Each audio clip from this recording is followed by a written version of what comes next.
Gusto ni Ninang mo kung ano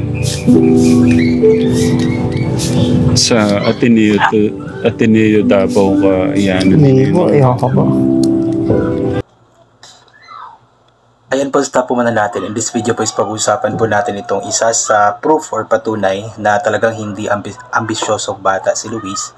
Dahil nga po alam naman po natin yung plano sana ni Ninang Precious na kung hindi na nga po pwedeng ibalik si Luis doon kila Tekram, ay kukunin nga po ito ni Ninang Precious at doon nga po pag-aaralin dito nga po pag-aaralin sa amin sa Ateneo de Davao. Ayan. Pero yun nga po ang sabi ni Luis dito kay Tekram na ayaw daw po niya. So talagang hindi kumbaga ambisyosong bata si Luis kasi mostly, hindi man lahat, pero mostly sa mga bata, kapag sasabihan na pag-aaralin sa isang napaka-prestihiyosong paaralan, especially Ateneo pa po, ay talagang agad-agad na mag-oo or a-agree dahil nga po napaka-prestihiyoso ng paaralan na ito. Pero si Luis hindi po siya ganon kasi nga po hindi siya ambisyosong bata. At the same time is naisip din po siguro ni Luis na napakalayo po dito sa Davao. Hindi siya basta-basta makabisita or mabisita ng kanyang pamilya kasi kailangan pa pong sumakay ng eroplano. Unlike doon, kung doon lamang siya sa kanila is anytime nga po, bibiyahe lamang ng ilang oras at makikita na nga po sila. So yun, ipagpatuloy po natin ang panonood. Luis! Pa. Ano ang plano mo ngayon? Magta-transfer ka sa second sem? Di ko po alam pero pagka okay.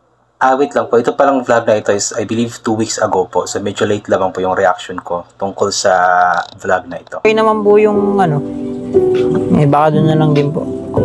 Kailangan Luis na maalis ka dyan kasi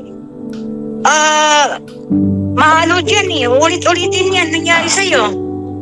Titingnan ko ba po Hindi pwede ang ganyan. Ay, sinaktan ka na nga eh. Alam mo ba kagabi umiiyak yan. Tapos kanina umiiyak na naman. Ngayon Luis, mamili ka. Kasi hindi nakita ko yung sitwasyon mo. Hindi na pwede yung ganyan kasi sinaktan ka na eh. Kailangan maalis ka dyan. Pag nag-transfer naman po, iniisip ko po yung research ko po. Mag-uulit na naman po ako. Yung mga subject. Kung kaya mo naman yun, mas importante yung sitwasyon mo. Yun nga po yung nahihirapan po ako ng subject dito. Ay, hindi na po. Yun. So medyo meron pa palang pagdadalawang isip si Luis kasi nga po, baka yung mga research daw po niya is maulit or kailangan niyang ulitin kapag lumipat nga po siya ng ibang school. So meron siyang pagdadalawang isip kung magka-transfer ba siya o hindi. Pero ang gusto talaga sana ni Ninang Precious na maalis si Luis doon sa kanyang kasalukuyang paaralan dahil nga po delikado na nga po siya doon. Although medyo nagkaayos na sila, ay delikado pa din po since nabully na nga po siya doon. Ang importante doon yung kalagayan mo dyan. Kasi sinaktot ka na nga eh. At sa ngayon, wala pa yan kasi bago pa lang eh. Pero titignan ko po muna tita bago decision po kasi baka mahirapan din po kasi ko pagka wala ka bang sasabihin sa Tatay Ramiro mo? Wala naman po. Kasi kung anong Luis, kukunin kita. Dadalhin kita sa Davao. Hindi po. Kaysa masasaktan ka pa dyan. Hindi po. Doon ka mag-aral sa Ateneo de Davao. Gusto ni Ninang mo kung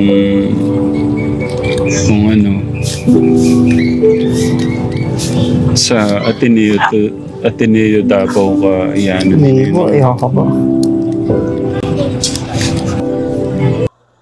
Yan, automatic, di ba? Walang pagdadalawang isip. Pagkasabi ni Tekram ni Ninang Precious na sa Ateneo de Davao siya pag-aaralin, is automatic ayaw daw po niya. So, ibig sabihin lamang is wala talagang, or hindi talaga ambisyosong bata si Luis. Ayaw niya sa mga ganoon eh. Yung mga ganoon, ang gusto niya is kung ano po yung mas, or kung saan po siya mas komportable ay doon nga po siya.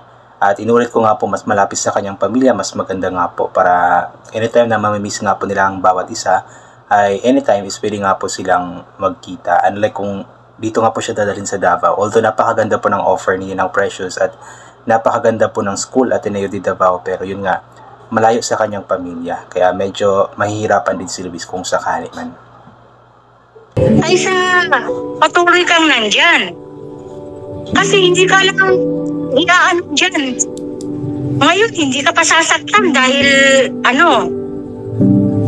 maulit na maulit yan.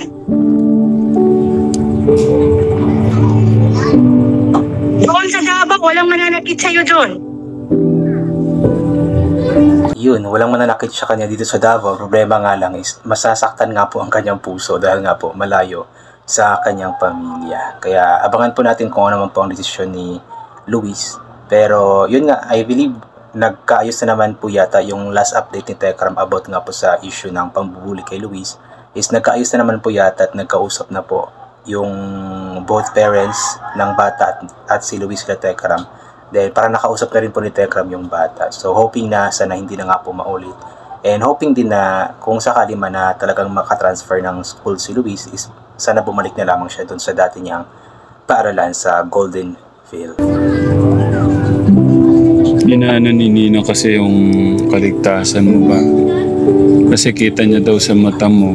At ako din naramdaman ko din naman yung lungkot, yung takot mo nung nag-usap tayo. Kaya lang, ayaw kong sabayan yun kasi nga gusto ko masaya lang tayo dahil sa celebration natin. Naririnig mo ako. Awa. Kausapin mo ang tatirinig ng ulo, Luis. Kanina Para sa akin, Luis. Kausapin mo ang tatirinig mo para sa akin.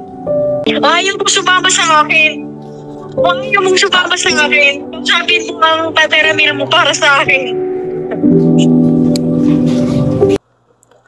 Ayan po yung pakiusap ni Ninang Precious na kung ayaw nga po ni Luis talagang sumama sa kanya at dalhin dito sa Davao is kausapin na lamang ni Luis ang kanyang tatay Tekram, kanyang tatay Ramil. At sabihin nga po, yun po yung inaantay kasi nating lahat eh.